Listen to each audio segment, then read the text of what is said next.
Namaste. Welcome to UGC Pathshala for Postgraduate Studies. I am Anita Khanna and I teach Japanese in Jawaharlal Nehru University.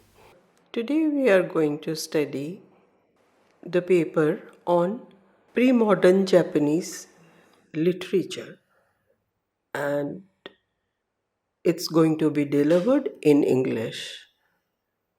So, the title of module we are going to study today is The Legend of the Creation of the Ceylon Island as given in the Japanese classical works. Introduction. Let me give you a brief outline of the subject. This creation myth about Ceylon Island is of Buddhist origin. And like we know that Buddhist literature traveled far and wide along with the spread of Buddhism in various countries, its religious concepts, practices have also been assimilated by the recipient country. So today we are going to study about this Buddhist legend and how it has reached the Japanese classical works of discourse narratives, in other words, Setsuwa, titled Konjaku Monogatari Shu. Objective. The objective of studying this module is to understand the background of the original Buddhist legends, especially with the country like Ceylon, where Buddhism flourished in ancient times. And this Buddhist legend associated with Ceylon Island has reached Japan and also adapted by the Japanese in a work I mentioned before and compiled around the 12th century.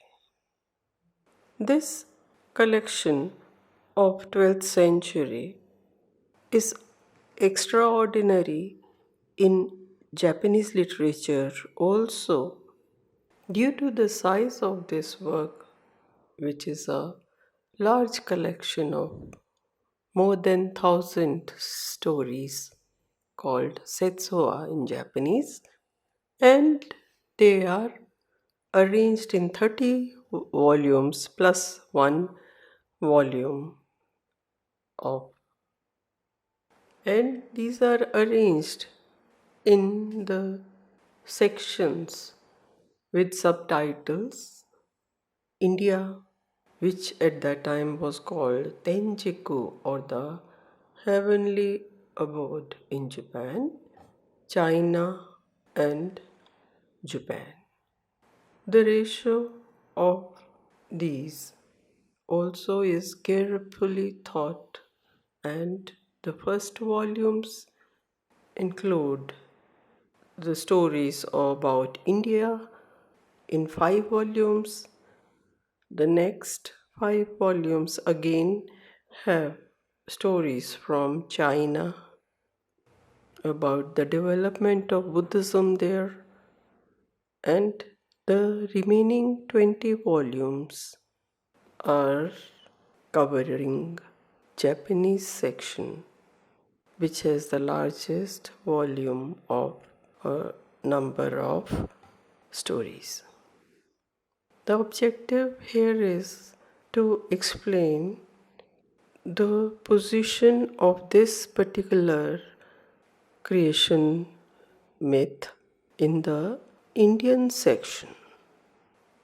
In other words, in the ancient times, the writer has taken the perspective of Jambudvipa, which is called Embudai in Japanese, and tried to incorporate it in the Indian section as it is found in the Chinese work, a travelogue about Hyun Sang's travels to India. Therefore, in the Indian section, we have 5 volumes, and the fifth volume, which is subtitled as Stories Before Buddha. We have to have a look as to where this legend surfaces. As I mentioned, the first 5 volumes are subtitled as India or Tenjiku. So, in this, the fifth volume, which again has another subtitle, this legend appears. Volume 5. This legend appears in Daito. Similarly, it appears in the work Konjaku Monogatari in the Indian section. So, we must have at the back of our mind that it was the Chinese connection which inspired the inclusion of this legend. So this is one of the objective of studying this work and understand the dissemination of cultural elements. Next, we move on to the main part of this module, the creation myth of Ceylon. Now, even in the sources of the country, in the historical accounts of Ceylon, there are creation myths of 2 types related about the country. These 2 myths are both included in the Japanese section of Konjaku Monogatari show. The legends are of Buddhist origin, and one of the legend is of popular kind in content, and the other is authentic, or rather it has a historical background to some extent. When we look at the ancient historical documents and other works of the country Ceylon, one historical work, Dipavamsa, which is the ancient most, relates the creation myth of both types. According to one, a Brahmin named Vijaya came to this island and founded his kingdom. Now, this legend is also accounted in the Chinese work written by Hyun Sang as a travelogue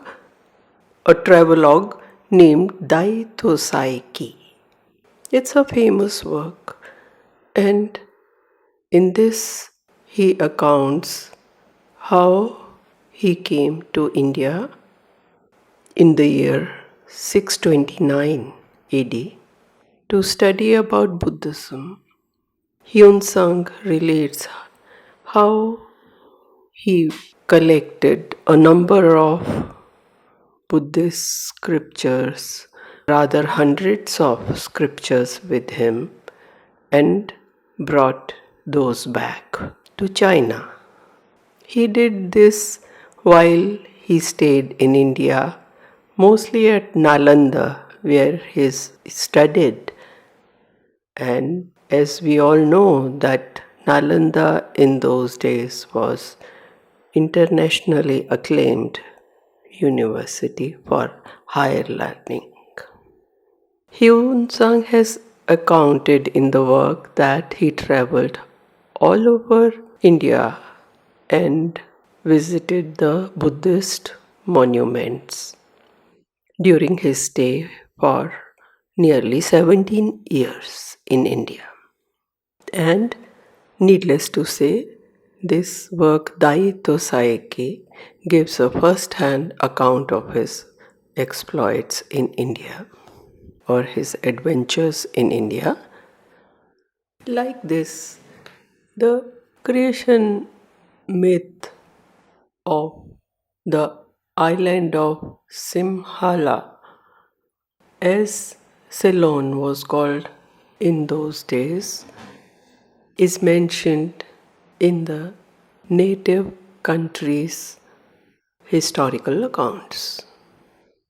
Now, out of these two, the origin of the name of Simhala is also given, and as per the two mythical accounts or mythological legends of its origin, the legend which has historical authenticity, like the protagonist being the king of Wanga country, which is considered to be present Bengal, and his daughter, the princess of Kalinga.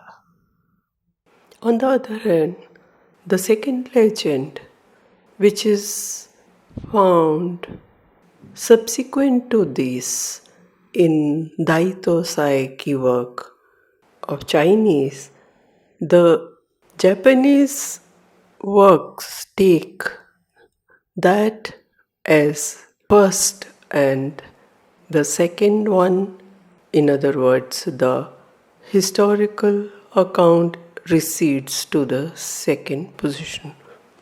So, this Buddhist legend, which is accounted in the Japanese work of Kunjaku Monogatari, in volume 5, story 1, with the title Sakura. This is name of the protagonist. Sakura, accompanying 500 merchants, land in the country of goblins. And the narrative evolves like this. Once upon a time, in Tenjiku, India, there lived a man named Sakura. At one time, accompanying 500 merchants, he sailed to the southern sea in search of treasure. Suddenly there was a storm, and ship began to move swiftly towards like an arrow and finally stopped at a big island. All the men on board were lucky not to be drowned, yet they had no clue about the land where they had landed, and so wondered about what was in store for them.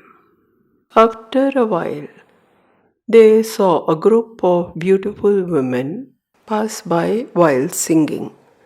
The men who were shipwrecked were attracted by them and approached them. Those women were beautiful, and while making sensual, all the 500 merchants, including their leader Sakura, attracted and said to them, "We set out in southern seas in search of jewels and treasure, but due to a storm we have landed up here on this unknown island. O women, while we are wondering about our fate, you have come as saviors and made us forget about our misery.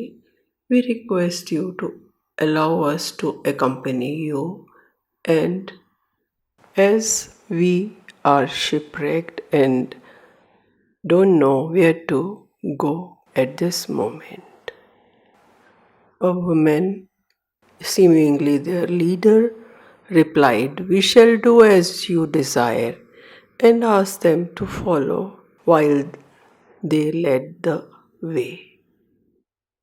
Women reached a palace which was their abode, and as they entered, they locked the main door, which was an imposing iron gate.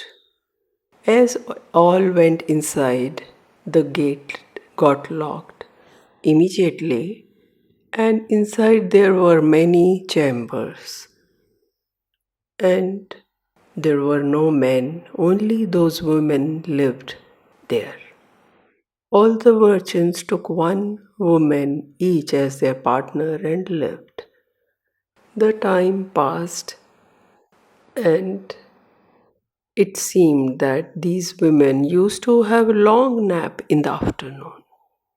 When they were sleeping, their faces, though beautiful, had some aura of ugliness or fierce. Sakura, the leader, got suspicious, and while the women dozed during the daytime, he slipped out of the palace and walked around to know more about what all was there. He noticed that there was a chamber which the woman had not shown to them. It had high walls all around and a gate which was locked. Sakura climbed up the wall from the side and looked down from above, where he found many people inside, mostly men.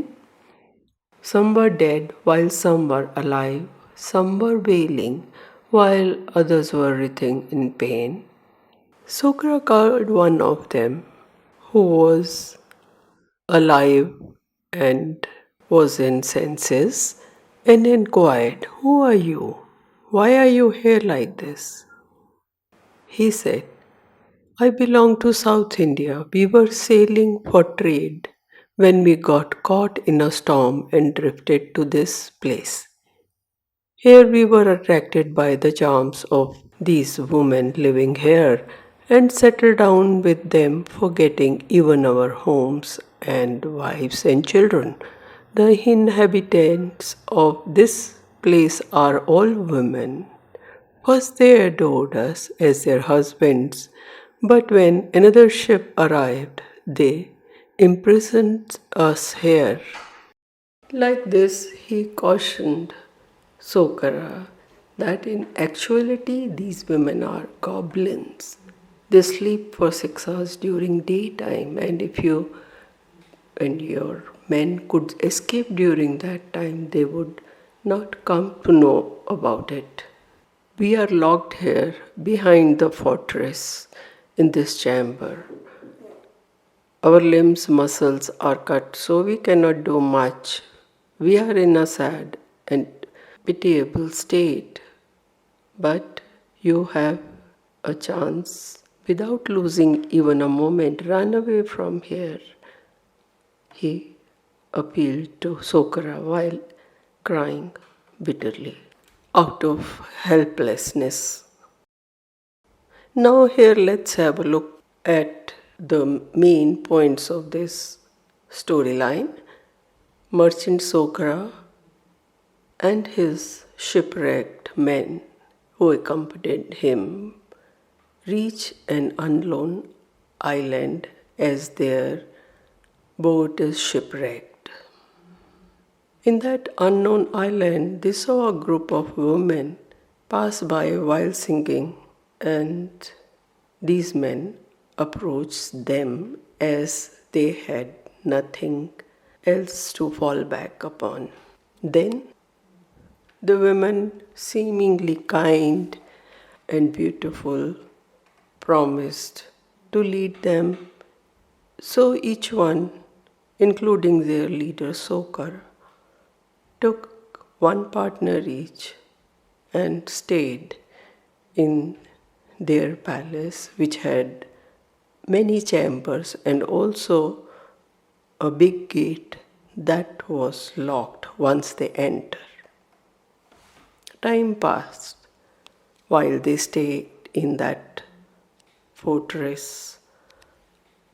But the leader gets suspicious because when he saw those women who would sleep longer duration during the daytime, their beautiful face looked vicious and scary. So out of suspicion, Sakura went around the fortress and found that there was one place which was not shown to them. As he ventures into the unseen chamber behind the fortress wall, he finds a number of men wriggling and crying and wounded there. And one of them spoke about their misery and helplessness. Now back to the storyline. After having revised the main points, Sakura rushed back to the chamber. And while the women were still asleep, he called all the 500 merchants and told them about what he had seen.